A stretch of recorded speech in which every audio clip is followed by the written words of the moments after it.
The Clash of Civilizations and the Remaking of World Order by Samuel Phillips Huntington. Chapter 3: A Universal Civilization, Modernization and Westernization.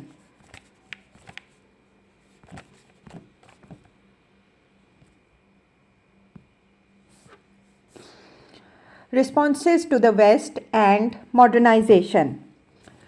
The expansion of the West has promoted both the modernization and the westernization of non-Western societies. The political and intellectual leaders of these societies have responded to the Western impact in one or more of the three ways: rejecting both modernization and westernization, embracing the first and rejecting the second. Rejectionism. Japan followed a substantially rejectionist course from its first contacts with the West in 1542 until the mid-19th century. Only limited forms of modernization were permitted, such as the acquisition of firearms and the import of Western culture, including most notably Christianity, was highly restricted. Westerners were totally expelled in the mid-17th century. This rejectionist stance came to an end with the forcible opening of Japan by Commodore Perry in 1854 and the dramatic efforts to learn from the West following the Meiji Restoration in 1868. For several centuries, China also attempted to bar any significant modernization or westernization. Although Christian emissaries were allowed into China in 1601, they were then effectively excluded in 1722. Unlike Japan, China's rejectionist policy was in large part rooted in the Chinese image of itself as the Middle Kingdom and the firm belief in the superiority of Chinese culture to those of all other peoples. Chinese isolation, like Japanese isolation, was brought to an end by Western arms applied to China by the British in the Opium War of 1839 to 1842. As these cases suggest, during the 19th century, Western power made it increasingly difficult and eventually impossible for non-Western societies to adhere to purely exclusionist strategies. In the 20th century, improvements in transportation and communication and global interdependence increased tremendously the costs of exclusion. Except for small, isolated rural communities willing to exist at a subsistence level, the total rejection of modernization as well as westernization is hardly possible in a world becoming overwhelmingly modern and highly interconnected. Only the very most extreme fundamentalists, Daniel Pipes, writes concerning Islam, reject modernization as well as westernization. They throw television sets into rivers, ban wristwatches, and reject the internal combustion engine.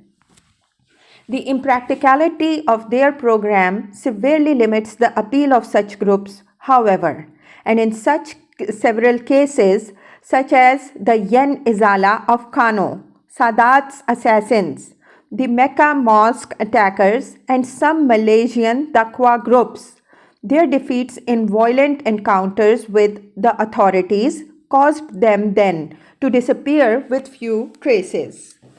Disappearance with few traces summarizes generally the fate of purely rejectionist policies by the end of the 20th century. Zealotry, to use Tony B's term, is simply not a viable option. Kemalism. A second possible response to the West is Tony B's Herodianism, to embrace both modernization and westernization.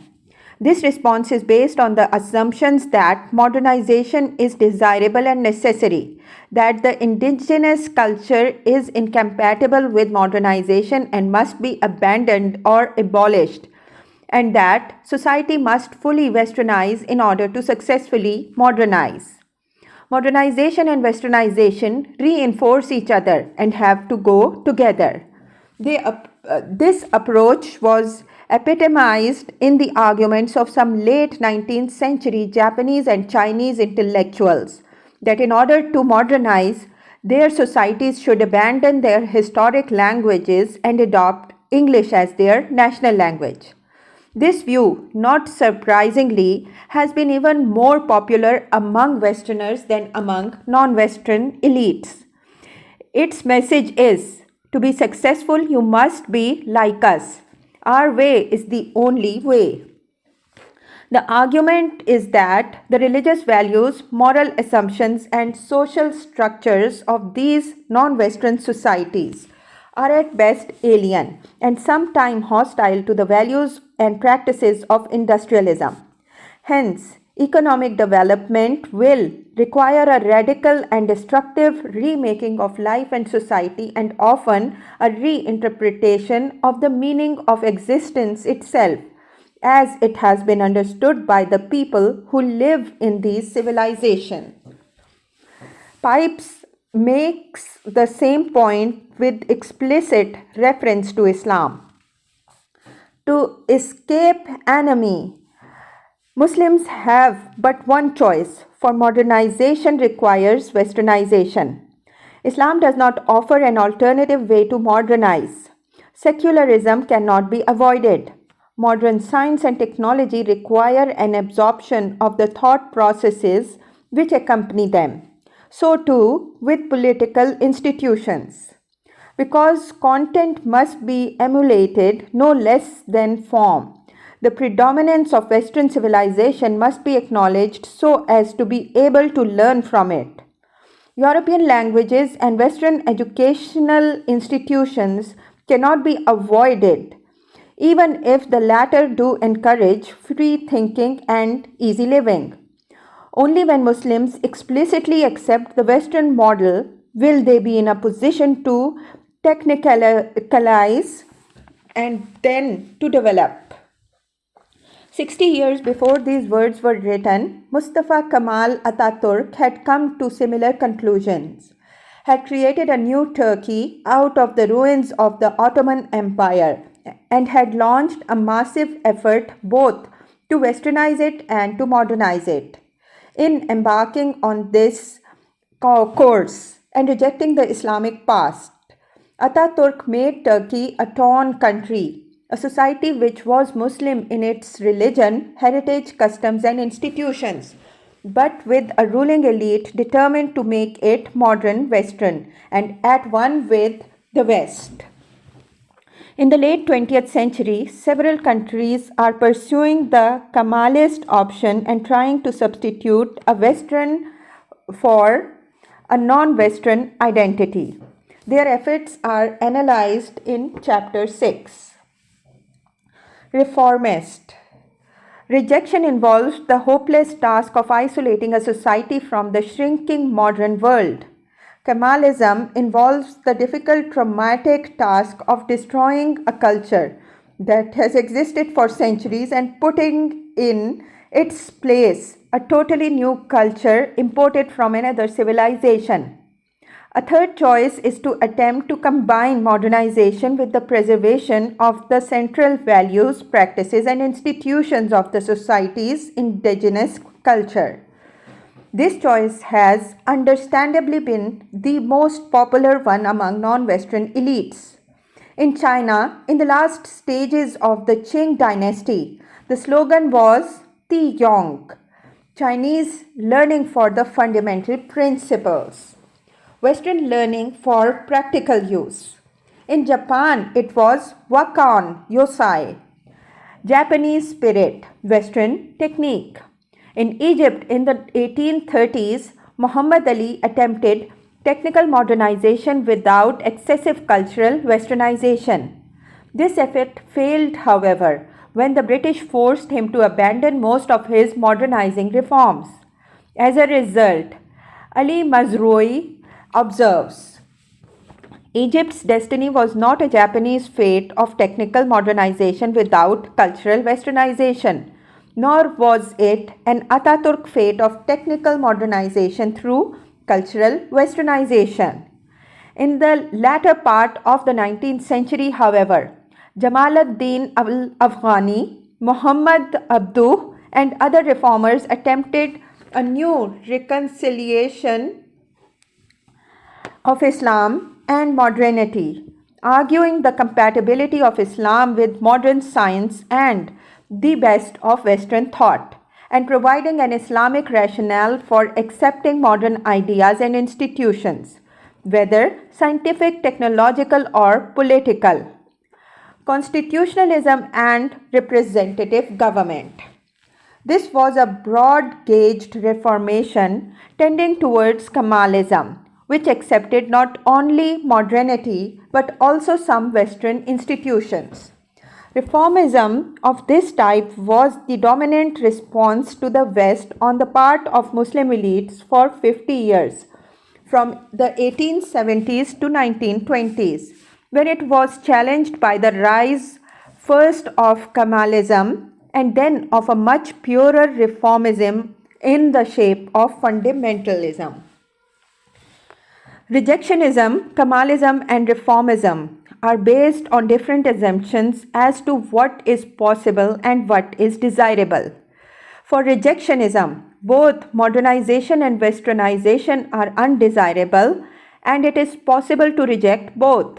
For Kemalism, both modernization and westernization are desirable, the latter because it is indispensable to achieving the former, and both are possible. For reformism, modernization is desirable and possible without substantial westernization, which is undesirable. Conflicts thus exist between rejectionism and Kemalism on the desirability of modernization and westernization, and between Kemalism and reformism as to whether modernization can occur without westernization. Figure 3.1 diagrams these three courses of action. The rejectionist would remain at point A. The Kemalist would move along the diagonal to point B. The reformer would move horizontally towards point C. Along what path, however, have societies actually moved? Obviously, each non-Western society has followed its own course, which may differ substantially from these three prototypical paths. Mazrui even argues that Egypt and Africa have moved towards point D through a painful process of cultural westernization without technical modernization. To the extent that any general pattern of modernization and westernization exists in the responses of non-Western societies to the West, it would appear to be along curve A to E. Initially, westernization and modernization are closely linked, with the non-Western society absorbing substantial elements of Western culture and making slow progress towards modernization. As the pace of modernization increases, however, the rate of westernization declines and the indigenous culture goes through a revival. Further modernization then alters the civilizational balance of power between the West and the non-Western society and strengthens commitment to the indigenous culture. In the early phases of change, westernization thus promotes modernization. In the later phases, modernization promotes de-westernization and the resurgence of indigenous culture in two ways.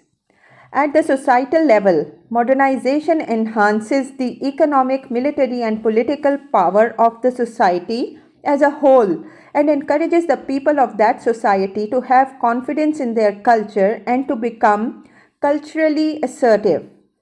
At the individual level, modernization generates feelings of alienation and anomie as traditional bonds and social relations are broken, and leads to crisis of identity to which religion provides an answer.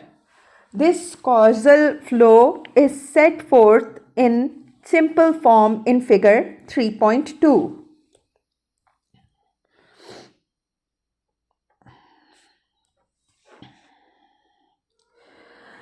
This hypothetical general model is congruent with both social science theory and historical experience, reviving at length the available evidence concerning the invariance hypothesis. Rainer Baum concludes that the continuing quest of man's search for meaningful authority and meaningful personal autonomy occurs in culturally distinct fashions. In these matters, there is no convergence towards a cross-culturally homogenizing world. Instead, there seems to be invariance in the patterns that were developed in distinct forms during the historical and early modern stages of development. Borrowing theory, as elaborated by Frobenius, Spengler, and Boseman, among others, stresses the extent to which recipient civilizations selectively borrow items from other civilizations and adapt, transform, and assimilate them so as to strengthen and ensure the survival of the core values or peduma of their culture. Almost all of non-Western civilization in the world have existed for at least 1 millennium, and in some cases for several. They have a demonstrated record of borrowing from other civilizations in ways to enhance their own survival. China's absorption of Buddhism from India, scholars agree, failed to produce the Indianization of China. The Chinese adapted Buddhism to Chinese purposes and needs. Chinese culture remained Chinese. The Chinese have to date consistently defeated intense Western efforts to Christianize them. If at some point they do import Christianity, it is to be expected that it will be absorbed and adapted in such a manner as to be compatible with the central elements of Chinese culture. Similarly, Muslim Arabs received, valued, and made use of their Hellenic inheritance for essentially utilitarian reasons. Being mostly interested in borrowing certain external forms or technical aspects, they knew how to disregard all elements in the Greek body of thought that would conflict with the truth as established in their fundamental Quranic norms and precepts. Japan followed the same pattern. In the 7th century, Japan imported Chinese culture and made the transformation on its own initiative, free from economic and military pressures to high civilizations. During the centuries that followed, periods of relative isolation from continental influences during which previous borrowings were sorted out and the useful ones assimilated would alternate with periods of renewed contact and cultural borrowing. Through all these phases, Japanese culture maintained its distinctive character. The moderate form of the Kemalist argument that non-Western societies may modernize by Westernizing remains unproven. The extreme Kemalist argument that non-Western societies must Westernize in order to modernize does not stand as a universal proposition. It does, however, raise the question: are there some non-Western societies in which the obstacles the indigenous culture poses to modernization are so great that the culture must be substantially replaced by Western culture if modernization is to occur? In theory, this should be probable with consummatory then with instrumental cultures. Instrumental cultures are characterized by a large sector of intermediate ends, separate from and independent of ultimate ends. These systems innovate easily by spreading the blanket of tradition upon change itself. Such systems can innovate without appearing to alter their social institutions fundamentally. Rather, innovation is made to serve immemoriality.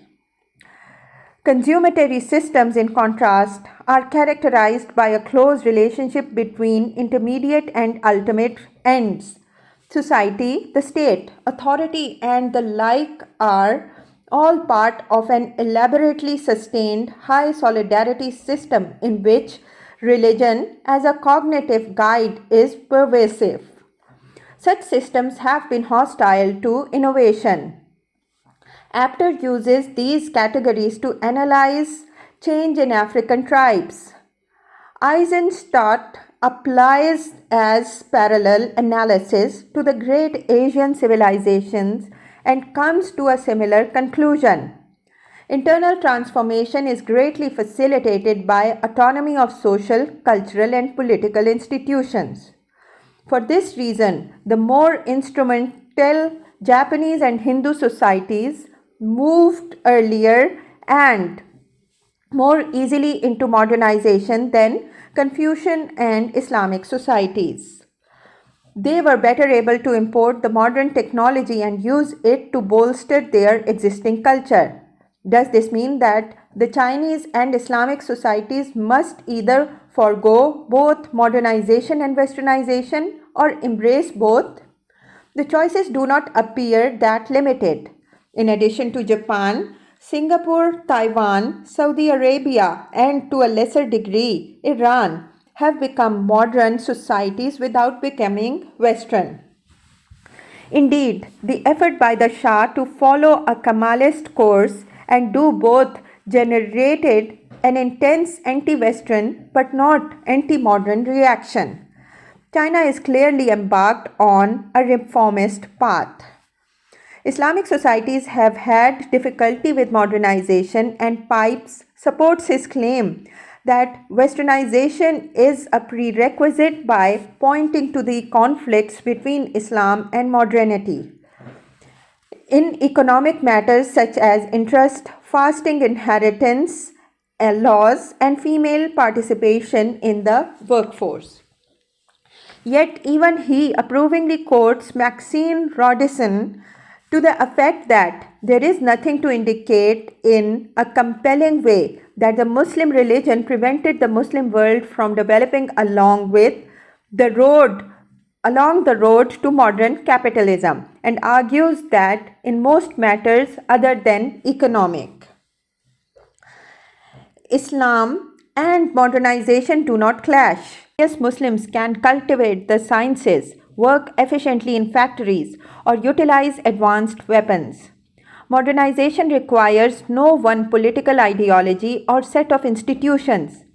Elections, national boundaries, civic associations, and the other hallmarks of Western life are not necessary to economic growth. As a creed, Islam satisfies management consultants as well as peasants. The Sharia has nothing to say about the changes that accompany modernization, such as the shift from agriculture to industry, from countryside to city, or from social stability to social flux. Nor does it impinge on such matters as mass education, rapid communications, new forms of transportation, or healthcare.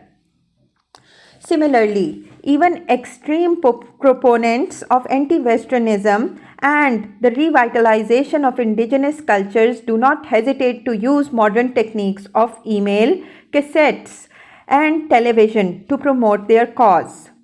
Modernization, in short, does not necessarily mean westernization. Non-Western societies can modernize and have modernized without abandoning their own cultures and adopting wholesale Western values, institutions, and practices. The latter indeed may be almost impossible. Whatever obstacles non-Western cultures pose to modernization pale before those they pose to westernization. It would be as Brodel observes, almost be childish to think that modernization or the triumph of civilization in the singular would lead to the end of the plurality of historic cultures embodied for centuries in the world's greatest civilizations. Modernization instead strengthens those cultures and reduces the relative power of the West. In fundamental ways, the world is becoming more modern and less Western. Part 2. The shifting balance of civilizations.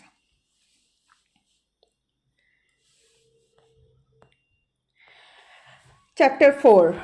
The fading of the West, power, culture, and indigenization. Western power, dominance, and decline. Two pictures exist of the power of the West in relation to other civilizations. The first is of overwhelming, triumphant, almost total Western dominance. The disintegration of the Soviet Union removed the only serious challenger to the West, and as a result, the world is and will be shaped by the goals, priorities, and interests of the principal Western nations, with perhaps an occasional assist from Japan. As the one remaining superpower, the United States, together with Britain and France, make the crucial decisions on political and security issues. The United States, together with Germany and Japan, make the crucial decisions on economic issues. The West is the only civilization which has substantial interests in every other civilization or region and has the ability to affect the politics, economics, and security of every other civilization or region. Societies from other civilizations usually need Western help to achieve their goals and protect their interests.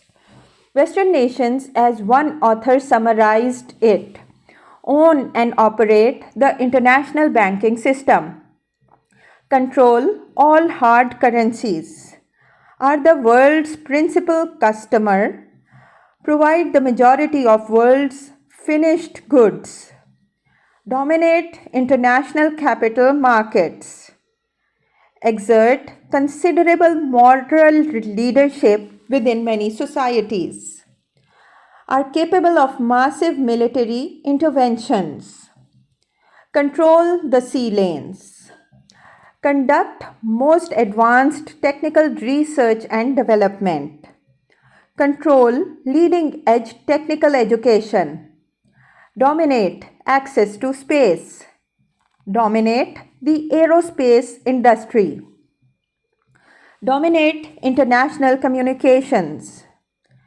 dominate the high-tech weapons industry. The second picture of the West is very different. It is of a civilization in decline. Its share of world political, economic, and military power is going down relative to that of their civilizations. The West's victory in the Cold War has produced not triumph but exhaustion. The West is increasingly concerned with its internal problems and needs as it confronts slow economic growth, stagnating populations, unemployment, huge government deficits, a declining work ethic, low savings rates, and in many countries, including the United States, social disintegration, drugs, and crime.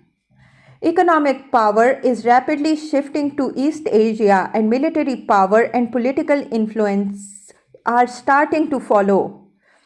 India is on the verge of economic takeoff, and the Islamic world is increasingly hostile towards the West.